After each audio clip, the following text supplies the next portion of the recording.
I would love to talk to you about the future of marketing, and I believe that the best way to talk about the future of marketing is with a PowerPoint slide, because that is innovation. You know, with marketing, it's very easy to get caught up in all of the technology. I think this is being periscoped, live tweeting. It's also easy to get caught up in all of the buzzwords, like authenticity. But what isn't easy is to actually recognize that what's happening today with marketing and the future of marketing and the future of technology is actually an opportunity for us to think about new ways to market, new ways to sell. Because I think if you have to market, if you have to really think about trying to sell what you do, then maybe what you do needs to be different. Because marketing should be pure, marketing should be beautiful, marketing should be relevant and engaging. Right? And then technology becomes an enabler. But instead, marketing is a crutch. We try to one-up each other. We try to leverage new technology, when in fact, all of these new platforms are actually bringing human beings together. It's actually making us more human. It's bringing audiences and turning them into communities. It's bringing brands and turning them into people. Because the marketing that we know, the marketing that we went to school with, a lot of the marketing textbooks and marketing books that exist are still talking about old philosophies based in legacy thinking. And we're applying all of this to new stuff. So the future of marketing actually hasn't been written yet. It's an opportunity for us to write what it is. Because I believe that the future of marketing, if we continue down this path, is screwed. Because the executives who want to hire us or that don't want to hire us, the budgets we get, how our success is measured, is all based on our vision or our definition of what marketing could be. See, we look at best practices, we look at case studies, and we see them for being the bar of which we need to jump over. But instead, that's iteration, right? Instead, we need innovation. So we should look at what people are doing and probably say to ourselves, how about if we don't do that at all? How about if we start from scratch? What could that look like? Because the relationship that you have with your customer or the relationship that you have with your consumer is yours. It should be unique. It shouldn't be copied because of a template that someone else used or the technology that someone else used. Because that relationship is special. We think of social media, we think of online communities as audiences, when in fact they really are networks of human beings connecting with one another. It's a privilege, actually, for us to come in and not be disruptive, but to be part of the community. It's not something that we own. I've been thinking about the future of marketing since the early 1990s. And in that regard, I'm still thinking about it. And one of the benefits that I had was that I didn't want to use anything that I had learned in school for the future of marketing. I thought, well, what if I could just start over? What if I could start from scratch? What would that look like online versus classical marketing?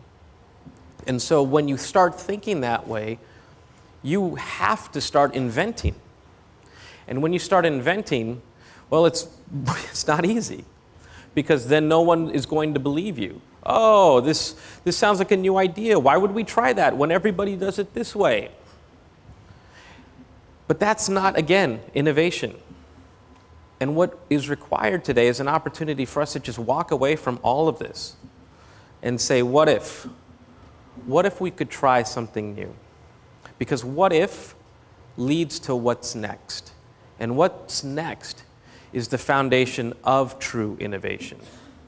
Otherwise, we're just doing the same old thing we've done before, just using new technologies, right? Maybe instead of writing whole headlines, now we write things in 140 characters. Or maybe it's a Vine, or maybe it's an Instagram, or maybe it's a YouTube video. But really, if you think about it, it's a special opportunity.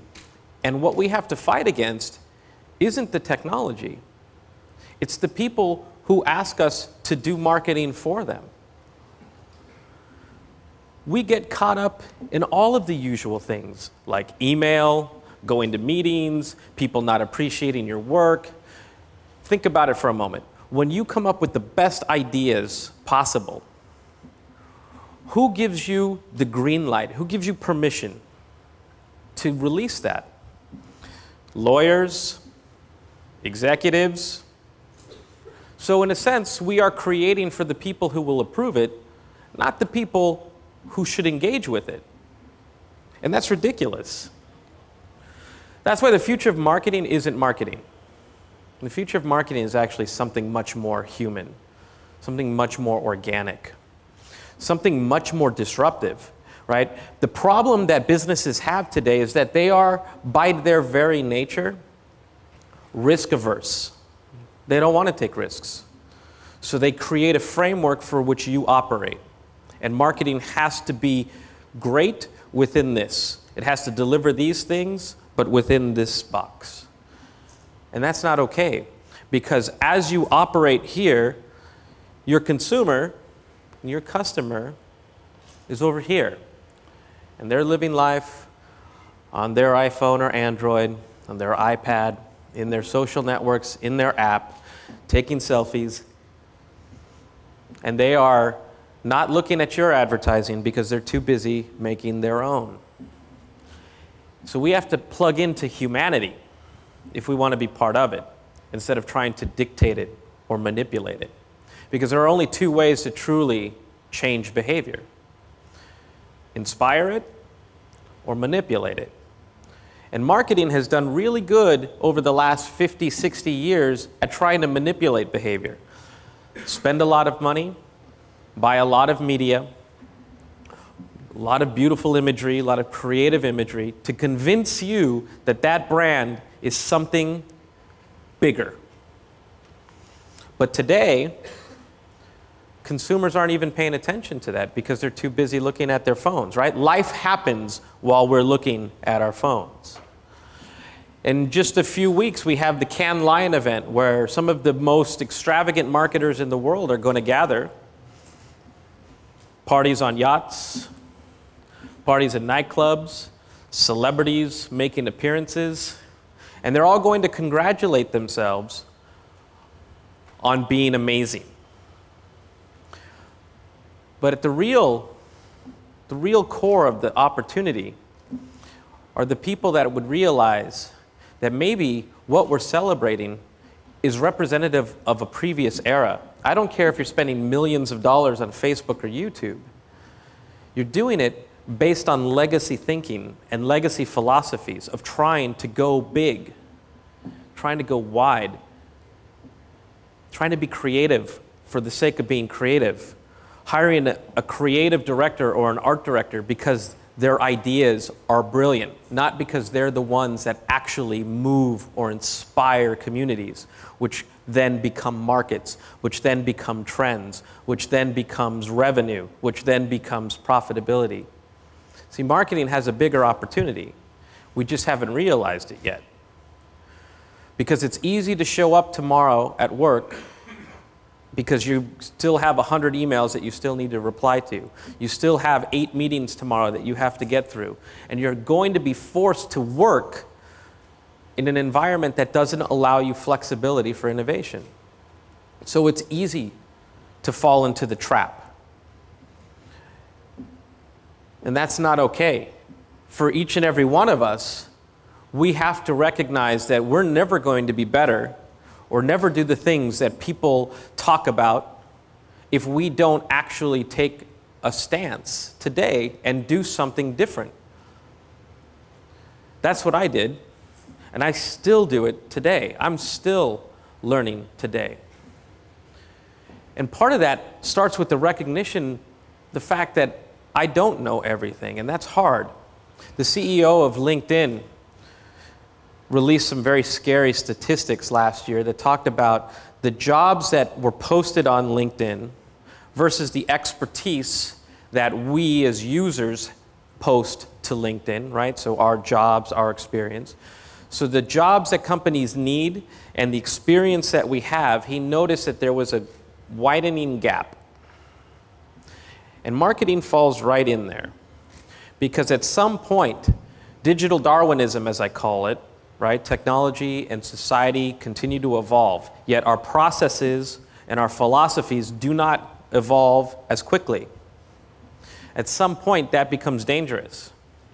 And the only way to close that gap is for us to recognize that it's not the new technology that we have to learn. That's just going to come by thinking differently. You would learn how to use that. You know every app out there as a consumer.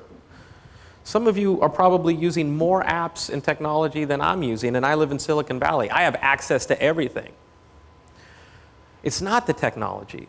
Those are just things we can use to do things differently. The problem is our ability to just recognize that what we know and what we need to know are in fact different. That starts with sort of recognizing, and we can do something by learning. Marketing actually should be rooted in empathy, not creativity. Because when it's rooted in empathy, it leads to an entirely different level of creativity. Well, so does a glass of champagne. That leads to a whole different level of creativity too, and I'll show you later. But by understanding how the customer is different, the connected customer, not your traditional customer, right? Because I promise you that the people that you're marketing to from years ago versus the consumer of today, I promise you that they go through their journey differently. When they need to make a purchase, whether it's business to business or whether it's business to consumer, it all starts on the phone, right? Yet we still think the phone is the second screen. We still famously call it the second screen, when in fact, it's the first screen. And Google calls this micro moments. It's actually pretty fascinating. If you can Google it, Google micro moments. And for something even more interesting, Google micro moments and my name. And what you'll start to see is just the complexity of the customer journey, how it's becoming fragmented and happening in real time. It's not consistent. And we're not marketing that way. And they're looking for things like video or content to help them make a decision, or a peer or a colleague's review of something. They're not going to websites, right? Because again, think about this. Who is a website designed for? The people who approve it. So nobody wants to go to a website because it's not written or created for them, right? And if you think about it, what is the purpose of a website in 2015? Right, because a lot of it really hasn't changed since 1995 or 1996. So once you recognize that the customer is different, how they think, how they make decisions, how they're influenced, how they inspire each other, or how they are inspired, you recognize that an entirely new philosophy for marketing could just completely change everything that you do today, and that's beautiful. And it's also scary. It wasn't easy for me. When I started my first digital marketing agency, it was February of 1999, and it was dedicated to online and social media. And for me, being in Silicon Valley, the only customers I could get were startups, because they didn't have a lot of money, but they needed to be very big. And so this is where the term growth hacking was born, because we use digital marketing and digital engagement as a way to make markets. So you have to force create, you have to force learn new things. And this is where you realize that technology is actually not only making us more human and making us more connected, it's an entirely new canvas for which you can paint. It's an entirely new sheet of music for which you can write. Marketing becomes a true reflection of modern society. It's always on. It's always distracted. And now, marketing becomes a way of life, a way of business. It's an opportunity for you to be part of the evolution and also the revolution. But it has to start with you, because it's not, one day you're going to come to work, I promise you this is not going to happen, and your executives are going to say, so I had this dream last night. where everything we were doing isn't the best we could do. So I want you to scrap all of that and start over. I'll give you all the money you want, and I'll give you all the people you want to help you. It's just not going to happen. It starts with us. And it starts by recognizing that when we use the word marketing, that's part of the problem, because marketing is a bad word.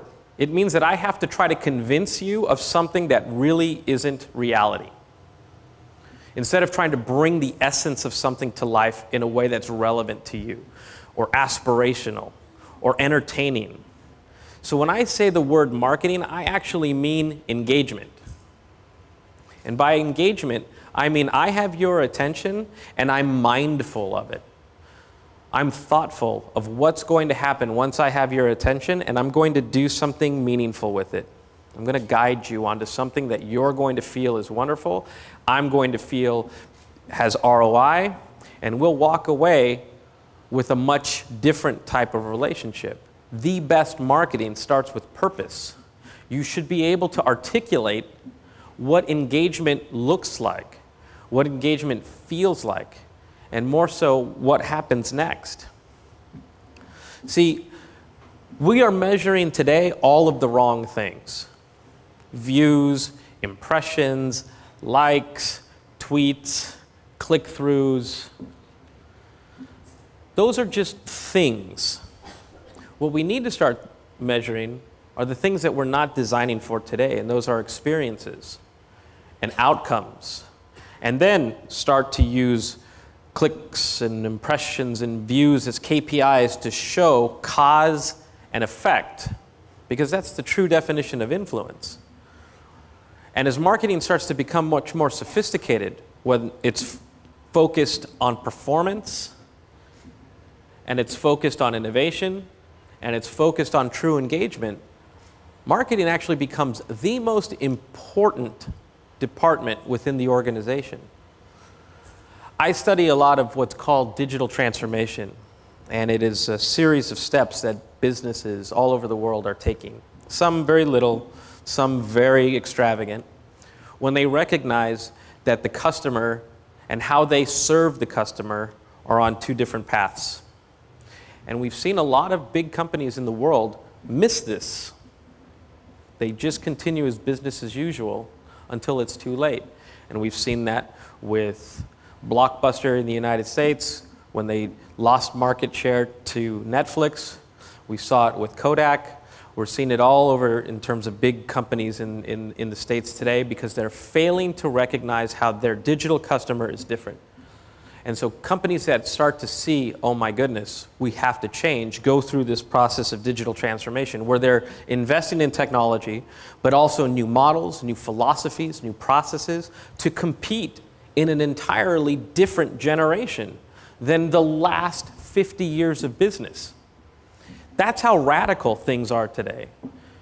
And we only have maybe 10 years left before the traditional customer is completely gone. So the models that we have today will work for a little bit, but every day they become less and less effective. So again, I ask you to stop being so excited about all of the technology and don't let it drive your life. Don't let it drive your marketing. You need to take control of that, because in a world of machines, humanity becomes the killer app. You are more important than the device in your hand. You are more important than the number of likes that you do not get on a picture that you post. Because if you think about it today, when you don't get a lot, you feel sad. And you try to outdo something. And you try to post something that gets a better response, and then you feel better. And that is such a shitty way to live life. It's also a horrible way to use marketing and technology, because it should mean something else. It should make you feel good. It should make you do something. Every time you connect, you should feel that you're in control. And that's why the future of branding isn't marketing. The future of branding is experiences. You're going to have an experience, whether I design it or not, and you are going to share that experience. And you're going to share it in places that I can't buy media around. I can't advertise around. So I can't try to manipulate it. So instead, I have to think about how to engage you. And I call that moment the embrace. And that embrace is something that has to be designed because the experience you have needs architecture. That is the new branding. Because people today don't have the attention span that we think they do. So all of the money that you spend on creative and all of that money that you spend in media doesn't have the same kind of effect anymore. All of these cartoons that you see are experiments that I do with a good friend of mine. His name is Hugh McLeod, and he goes by Gaping Void. And these are all excerpts from little things that we've done to experiment with engagement. Art actually engages very well, turns out. Should. It has since the beginning of time. But it's all experiments in understanding that the consumer, just even how they think, is different. The consumer inherently is digital, right? They use Tinder for dating, except it's not dating because they're just swiping right. They're going to parties and they're not even talking to one another. So as a marketer, I say, this is the problem. The tension is just not there anymore. Except it is. It is to them the best party ever. They are telling each other that on their phones. This, maybe you cannot read it, but it's a cartoon that I drew that says, I wish we would stop mirrorcasting so we could talk in real life. All of these things demonstrate just how difficult it is to connect with the digital customer. This is an app that turns the camera on your phone so that you can text and walk and not get hit by a motorcycle or walk into the street. But the point is that we have to think like this always-on customer and recognize that these micro moments happen billions of times a day. So all of these elegant campaigns that are designed to put people into a funnel and walk them through it and handled by different departments within your organization, or some of you are with agencies, so you're even outside, all of this doesn't work anymore. And so when you think about the content, and you think about the strategies that you create, we all forget that we're competing against anything and everything. You're not just competing with your competition, right? You're competing against movies, trends, Kardashians. We're competing against everything. So we're not the special snowflake in the blizzard anymore. Now we have to think about what real engagement could look like and design for that. Every day I open my inbox and I have infographics, as if infographics are the new press release. As if infographics are supposed to get my attention. Hey, Brian, here's an infographic we did. Would you mind publishing it? Not going to publish it. Because just because you did an infographic doesn't mean that it's good or that it's compelling. And we call that shiny object syndrome in Silicon Valley. We're always jumping to the next trend, the next technology, the next network. And it's even more ridiculous. If I told you about a lot of the apps that we go through in Silicon Valley that never make it out of Silicon Valley, you would be shaking your head. But yet we're all signing up for them just to see, because it might be the next big thing. And if it becomes the next big thing, you want to say, oh yeah, I've been on Twitter since 2006. No.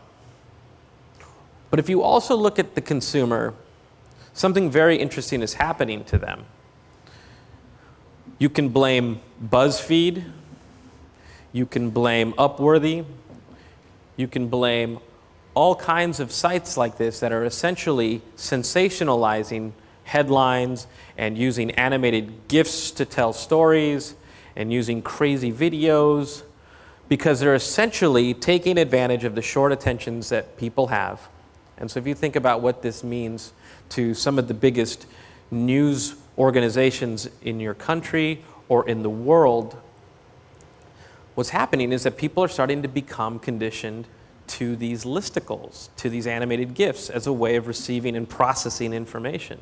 As an author of, my next book will be my 8th book, and if I did things the way traditional businesses do things today, or traditional marketers, I would just write a book. I would just sit there behind my computer and talk about all of these amazing things, and I would turn it into the publisher, and they would turn it into this rectangle with Times New Roman font with a fancy cover, but it'll look like a book, and it'll read like a book. And here I'm telling you that the consumer's brain is changing, that their attention span is thinner, so why would I go and do that? No, instead I had to relearn how to write sentences so that I can still be engaging, still teach someone something, but have it connect with the reader. That's different. In fact, the entire book looks like an app. The most popular article on Upworthy had the word "wontacular" in it. It's not even a word. We're making things up, or we're becoming so sensational that it's the only way we can get people to stop what they're doing and pay attention. This is no way to market, because all we're doing is getting caught up in the trends and trying to compete for the moment, every moment, instead of understanding what the moment is. It's one of the reasons why Facebook keeps changing your algorithm to make it more interesting for you, so you keep coming back. It's one of the reasons why they introduce video, why they introduced instant article, because they want you to stay in your stream and they want you to feel like there's value in it. They don't want you to see all of the stupid things that keep coming up from all over the place, because then you'll stop coming back. It is exactly why Facebook will never be MySpace. And this is important because it's trying to compete for the future. It's demonstrating to you how you need to think as a marketer. Facebook was one of the most brilliant examples of how to shift from the traditional web to mobile. And I don't know if some of you remember, but there was a time when investors didn't think Facebook was going to make it or survive because it didn't have a mobile strategy, and mobile was coming up quicker than anyone possibly imagined. Facebook is one of the best examples of how to stay relevant, because you always have to compete for the future today, every day. And so things like editorial calendars, tech stunts, things that copy others, that doesn't really move the audience. In fact, it's contributing to this standard of mediocrity, which looks good, which feels good, because we're celebrating the fact that we got something out instead of celebrating the fact that we changed behavior. This is a time to reinvent everything. And you end up redefining success in the process. What could success look like if we imagined what engagement, or what was possible with engagement? What kind of metrics would that look like? So I call all of this periscoping, mirrorcasting, Instagramming, Pinteresting, all of this stuff I call mediumism.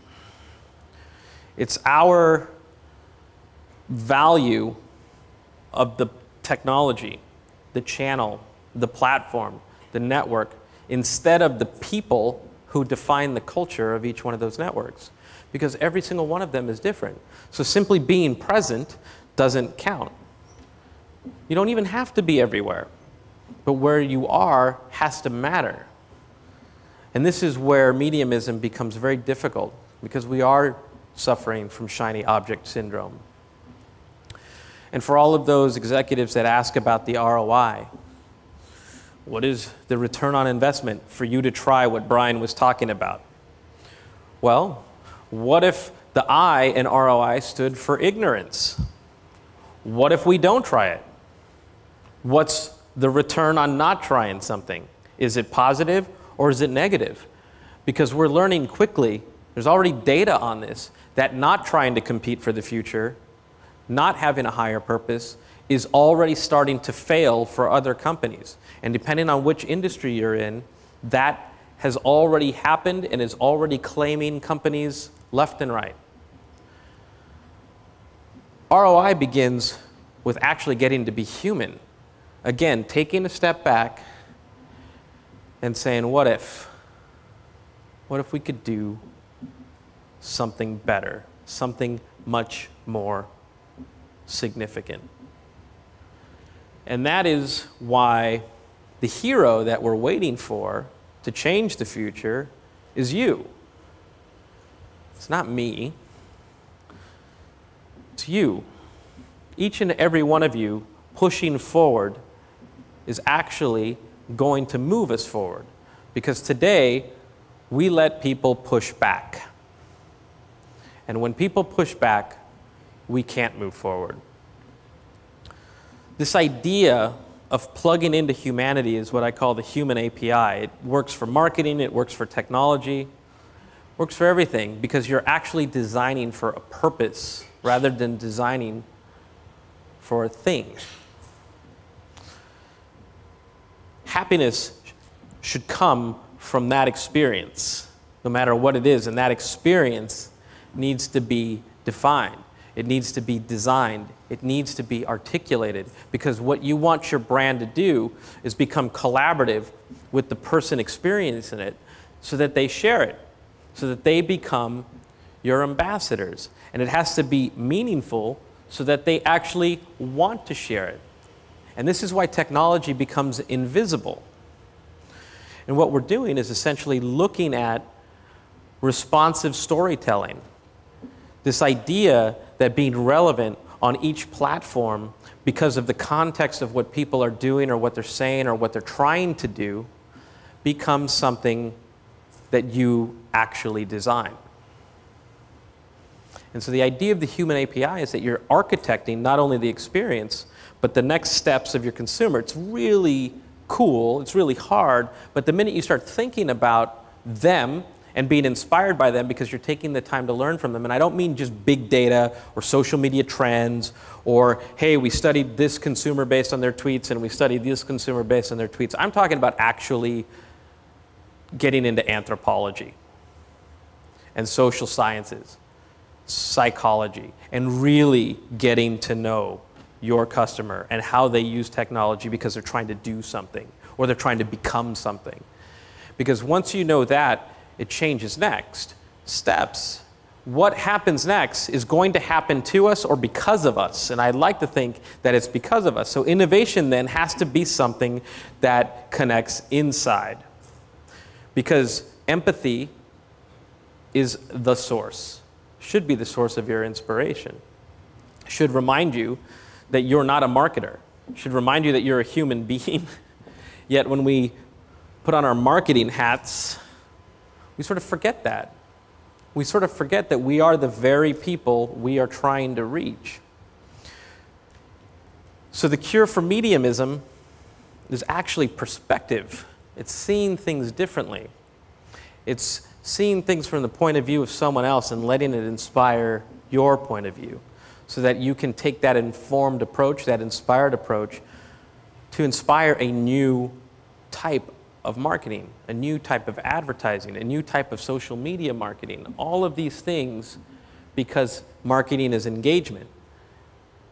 And meaning and connection is something that inspires itself to become a very virtuous cycle of experiences. So if we don't compete for the moment and instead we compete for meaning, it's very different. If I, let's say, create an infographic or a video, and I want it to become viral, I'm going to try to be crazy and super creative, and I'm going to buy media to push that. But designing for something to be viewed is different than designing something to be felt and shared. It's like the ability to talk to you and through you at the same time.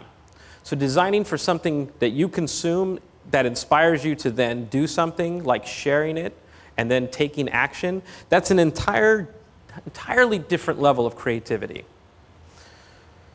It shifts from create and consume to create, consume, learn, and share. And this is the type of stuff that marketing is doing today in some of the most sophisticated organizations. They're taking this approach and they're treating content and they're treating marketing and they're treating engagement like a social object. And social objects are, well, just to geek out for a moment, social objects are something that we design for in the development of social networks. So going back to the early days of Web 2.0, the architecture of a Facebook, for example, was designed with social objects. So that way you would come into the network, you would do something, you would act, you would share, and it would be the vibrancy of the network. But if you think about social object design as marketing, so you create content, so that you create advertising, you create videos, and you treat it like a social object, it's different. You design it differently because now it's something that is viewed and shared, and you change behavior in the process. The more you think about this, the more you do it successfully, the more it starts to work. And if you think about metrics, then social objects doesn't matter about views. It now matters about resonance. How long did it stay alive? Think about things like influence. What did it do? What was the outcome? Because you thought about that before you designed it. There are 4 elements to social object design, right? You have to think about the consumer needs and behavior. Of course, you can't ignore your business priorities, but you also have to think about the culture of the network that you're going to introduce it in, right? An infographic on Twitter is different than an infographic on Pinterest. And you also have to think about the device and the capabilities of that device. You have to think about influence, and you have to think about what type of effect do you want to cause. And that needs to be part of your design, because that is the true definition of influence. It's not clout or whatever score you have. ROI then represents the realization of that influence, because essentially you caused effect. And to do that, the future of marketing has to be rooted in what happens next. When I have your attention, what do I want to do with it? It can't be a view. That's easy. Anyone could do that. It has to be something much more significant and meaningful. So I give you this simple formula, right? It's the art of engagement. Think about, in the design of your social objects or the design of your programs, actions, reactions, and transactions. What do you want to have happen? And design for that. There's a psychology of that. It's in every BuzzFeed headline you've ever read. There is so much science in a BuzzFeed article because their editors are rewarded based on engagement, based on shares, based on views, based on traffic, based on time on page. Because those articles were so compelling, it keeps you coming back. You could do the same thing with your marketing. And that's the last mile of engagement. It has to have intent and an essence and a story and value and culture. Because it is either talking to your mind and your heart, right? Because it has to be together, not one or the other. Or it's talking over your head. So marketing comes down to these 3 things. This is a framework for measurement. Relevance is the first R, meaning that how would you be relevant to a consumer today whose values are different, their expectations are different? How would it resonate? How long does it stay alive in each network? And thereby earning significance. Your new brand becomes essentially the sum of that work. I'm inspired by people who think that challenging convention is a good thing, right? And there's only a few people like that in the world, and we all quote them. Richard Branson, Steve Jobs, Walt Disney. Well, you know, Steve Jobs said a quote that doesn't really get shared a lot. And that quote was, "Sometimes death is a good thing," which is ironic. And that with death comes new life. And that, to me, is what we can do with marketing. And it starts with asking a lot of questions. And it starts with taking risks. And it starts with taking things differently or doing things differently. Because it's the only way we're going to move forward. So what I ask you to do is this. You can look at the work of other people. You can be inspired by other people. You could read case studies. Every book is full of case studies. Every blog is full of case studies. Let it inspire you. But don't copy it or try to be better than it. That is a game of fools. And the reason why is because I've studied all of that. I'm often asked, hey, who are the best companies doing these things in digital, mobile, social? Well, the secret is that because I do research, I get to get inside the companies and have been inside the companies for years. And I could promise you that they don't know much more than you do. They're just trying things. So recognize that this work is yours to define, and you become the case study. You become the standard that people start to emulate. Don't follow, because there aren't a lot of leaders out there. And that's where true innovation begins. True innovation is something that starts inside because you recognize that you can't find inspiration outside.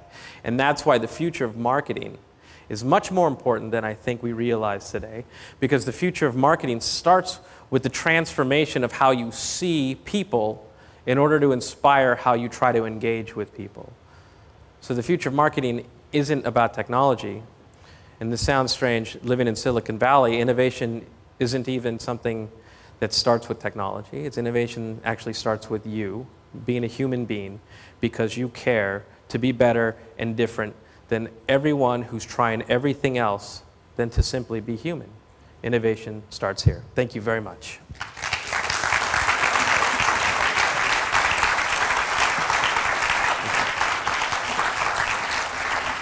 Brian, absolutely amazing presentation. I want to give the audience a couple minutes to ask questions. Questions from the audience? Don't make me ask, because I will.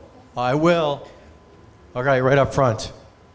I'll also be at the event tonight, so you can ask me questions there. Could you introduce yourself, please? Hi, my name is Cyril. That's it. Do you think we're going to emotional marketing between advertising, marketing, and technical marketing aspects?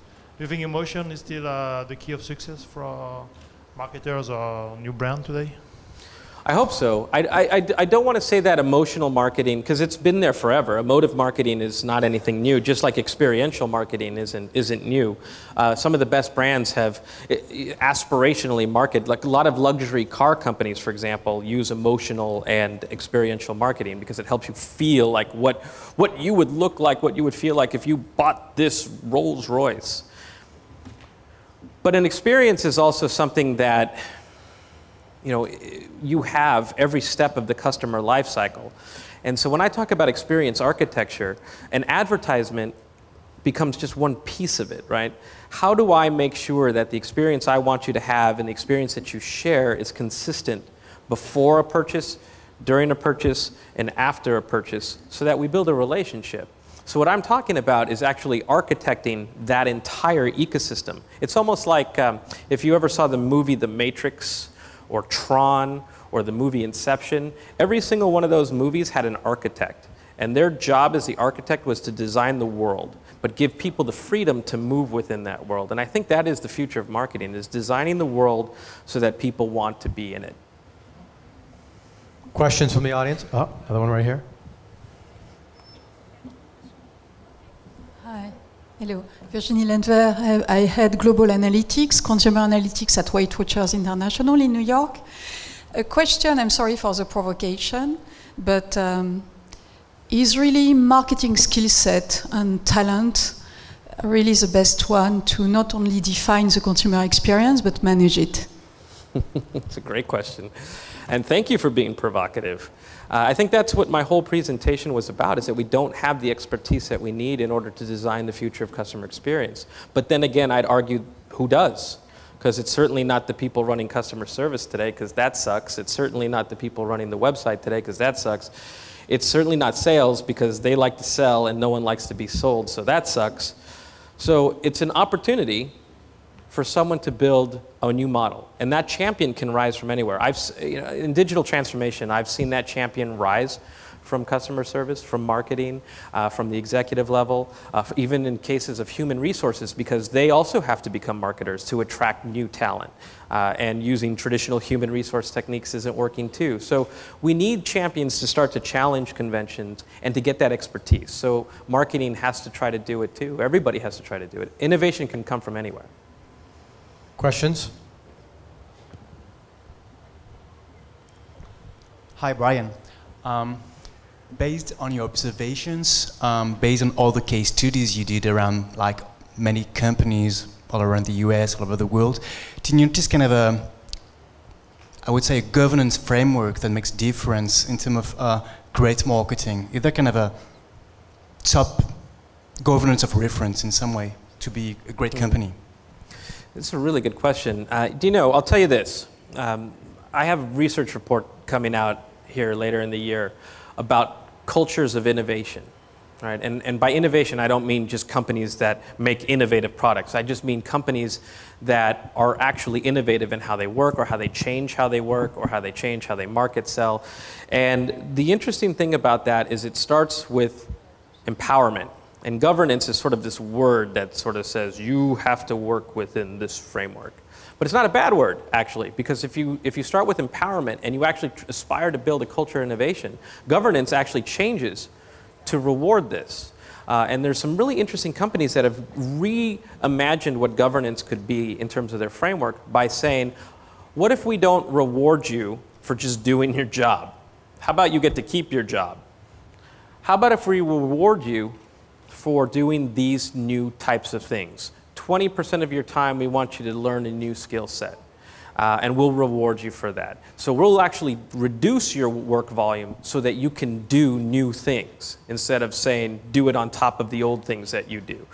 They look at managers and they say, now we don't want you to manage whether people are doing their job. We want you to manage how people are learning new skill sets. And then once that starts to take place, you take another 10% of someone's time and you say, every month, we need new ideas of what you want to improve or what you want to change. Now we measure you to that. Now managers are held to that standard, and now executives are held to the standard of implementing and testing those new ideas. As we actually see cultures of innovation start with new governance frameworks based on empowerment. Questions? Hello. Hello. I'm Laurent from Microsoft. For years, I see different people having all their own definition of marketing. And with this disruption world we are facing and perhaps embracing, how would you define, possibly shortly, what is today's marketing? I don't know, it's a hard question to just answer, like, here you go. Relevance. You know, I look at Microsoft and I look at your new CEO, Satya. And I see a person who is inspired by making that company great again, right? Because Microsoft has a huge footprint, right? But it also is facing great threats from startups and other companies that are trying to move in your space. And Satya is actually looking at potentials for innovation to be relevant as a brand. And to me, that just even that aspiration of trying to be relevant is where great marketing begins, because people start to see it, they feel it, they talk about it, and then it comes to life in your marketing and your creative. It's all human. Do you know that I'm a digital analyst by trade? I've been a geek since the 90s. I programmed in the 80s, and I had to become a digital anthropologist in the last 10 years because I couldn't make sense of technology based on how humanity was evolving. And the best marketing, when you say relevance, you actually have to know what that means. What is relevance? What is the connection between your brand and someone else if they live life this way? So with that, you start to make sense of the sharing economy. You start to make sense of all of these things that are changing the world. Why are people on Airbnb? Why are people taking Ubers? And it all makes sense.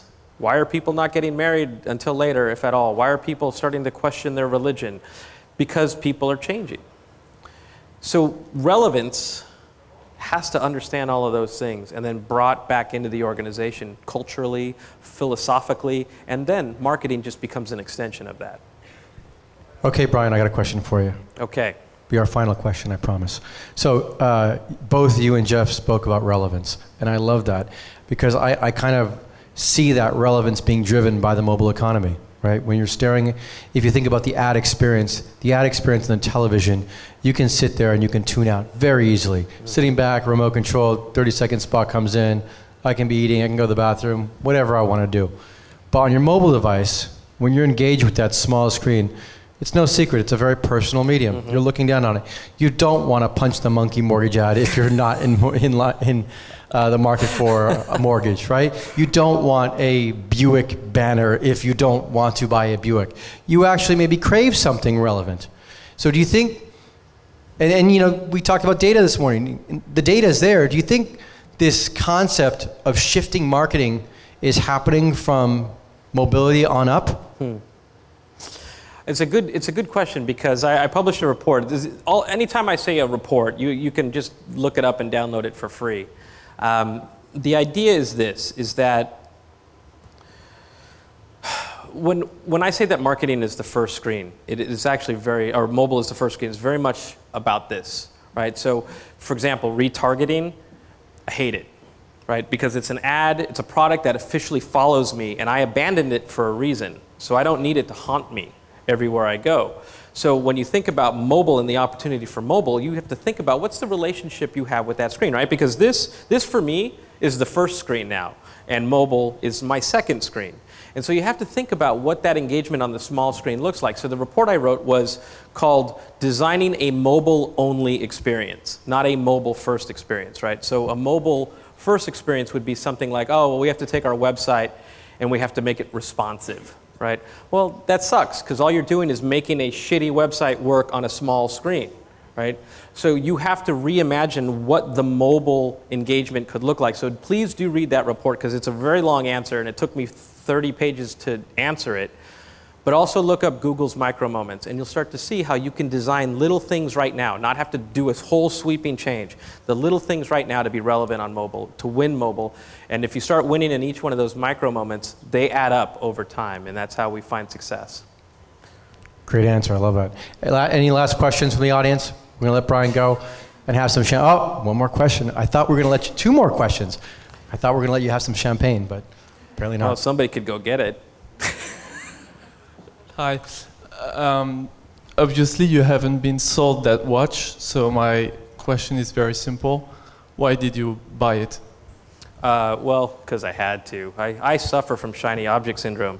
It takes one to know one, and no, I bought it because I had to, seriously. And though I wear it because I want to. And this was a conversation that we had in sort of deep philosophy, deserving of a conversation in France, being deep and thinking about the future of society around this watch. And the beauty of it is that I, as a consumer, feel overwhelmed by technology. I hate waking up feeling like I need to check all the social networks. I hate the feeling that right now, when I go to my phone, I'm going to have 100 emails coming in from California. I hate being tethered to all of this. And the watch, I've actually found that it's making me rethink my relationship with technology. Because if I can make it happen on this little screen, I can change what I'm trying to do so that it's meaningful here. And it's made me rethink all of my networks. It's made me rethink all of my notifications. And I'm actually going through this technological renaissance that, as a consumer, is actually only going to make me think differently about how I market to myself now. What are your 3 recommendations to French marketers to do a better marketing? My goodness. You're making me do a listicle. Well, number 1 is to first assume that you don't know anything. And I know this sounds strange, but everything I've learned was empathetic in nature. I went to go study what's different about the digital customer.